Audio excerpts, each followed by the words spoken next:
জাতীয় নির্বাচন শেষ এবং নির্বাচনে নিঃসন্দেহে বিএনপি একটি খুব বড় গুরুত্বপূর্ণ ভূমিকা পালন করেছে এবং তারা ম্যাচটি তারা নির্বাচনটি জিতে গিয়েছে এবং এর জন্য আসলে এখন কথা উঠতেছে যে তামিম ইকবাল কি ক্রীড়ামন্ত্রী হতে যাচ্ছেন কিনা এবং তামিম ইকবাল ক্রীড়ামন্ত্রী হওয়ার চান্স কিন্তু সব থেকে বেশি। এর আগে একটা কথা ছিল যে বিএনপির যে আমিনুল ইসলাম বাংলাদেশ ফুটবলের সাবেক এই গোলকিপার কিন্তু তিনি কিন্তু এমপি হিসেবে নমিনেশন পাননি, যেহেতু তিনি তিনি নির্বাচিত হননি, তিনি কিন্তু তার ইলেকশনে পরাজিত হয়েছেন এবং সেই জন্য কিন্তু তামিম ইকবালের চান্সটা কিন্তু খুব ভালো রকমের এক ধরনের বেড়ে গিয়েছে। যেহেতু তিনি যদি হইতেন কিন্তু তাকে খেলা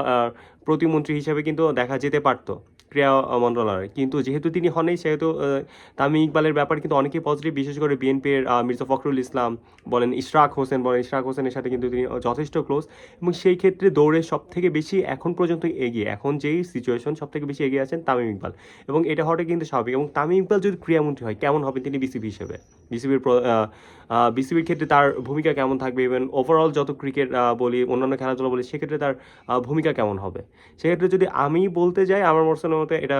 দারুণ একটা উদ্যোগ হবে, কারণ তামিম ইকবাল নিজেই কিন্তু দিনের পর দিন দীর্ঘদিন ধরে তিনি কিন্তু ক্রিকেটের সাথে ছিলেন, তিনি এখনও স্পোর্টসম্যান,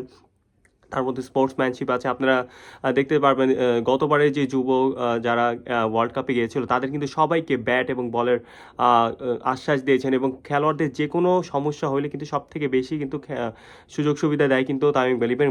মাঠকর্মীদের বলি, দর্শকদের কোনো হেনস্থা কিছু হলে কিন্তু তামিম ইকবাল যথেষ্ট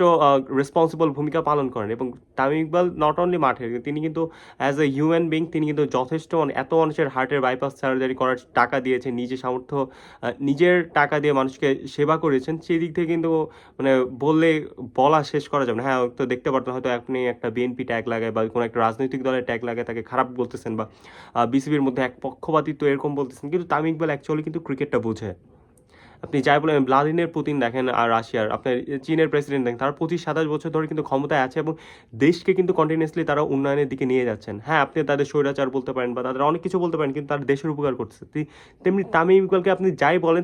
তিনি কিন্তু ক্রিকেটটা বুঝে, ক্রিকেটের মধ্যে তিনি ছিলেন ছোটোবেলা থেকে, ক্রিকেটের এই খেলার সমাজের মধ্যে ছিলেন, খেলার সমাজের সিন্ডিকেট তিনি কিন্তু তার খুব ভালো করে জানাচ্ছে। তো দেশ আর যাই করুক দেশের খেলাধুলার উন্নতি বা তিনি যেহেতু এই সেক্টর একদম কোর লোক, তিনি এখনও ওইটা আছে সেই